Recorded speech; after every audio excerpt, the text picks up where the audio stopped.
Now, on June 21st, 2025, President Trump announced what he called a spectacular military success, coordinated this US strikes on Iran's most protected nuclear sites, Fordo, Natanz, and Isfahan.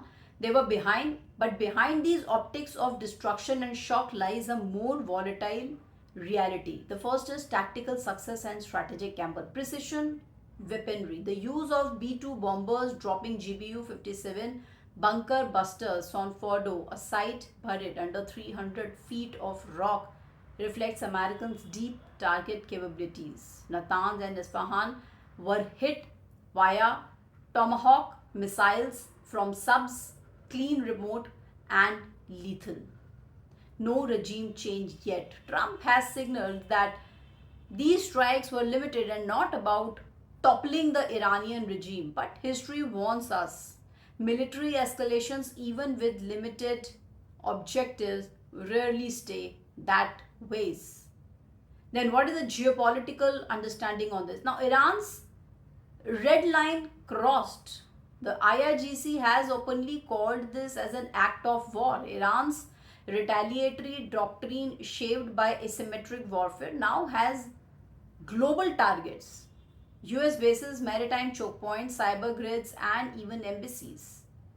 And then what about Russia and Iran axis?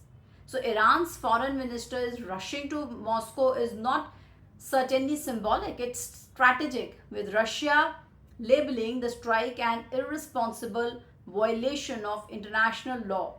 We are witnessing growing alignment among US adversaries. Now, what are the allies left in the dark? Several CENTCOM host nations, they were not warned in advance. That erodes trust, potentially jeopardizing the future basing rights or even cooperation. Now, the domestic fallout and political divide, when we see the Congress out of the loop, critics on both sides of the ASIL blasted Trump for bypassing congressional authorization from Senate. Now, Mark Warner to Rep also said, Jeffries, the concern is less about the capability to strike and more about why and what and the next. Then what is the base of support? The split. Even Trump loyalties like Rep Taylor, Greene, they want this is not for fight. That shows how public appetite for war, even targeted strikes, have changed post Afghanistan. Now, what is the strategic takeaway? This is not just a tactical message to Tehran, it's a global signal. To Israel, Washington stands with you militarily.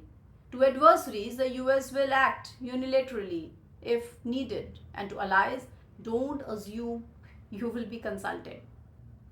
So, to the American public, strength over strategy is once again on the table. But as always in geopolitics, striking first is not the same as winning. So the next couple of hours and Iran's response will define whether this was a calculated deterrent or again the opening act of a larger, deadlier spiral. That's all from my side on this video. We'll see you in the next video. Jai Hind and Jai Bharat.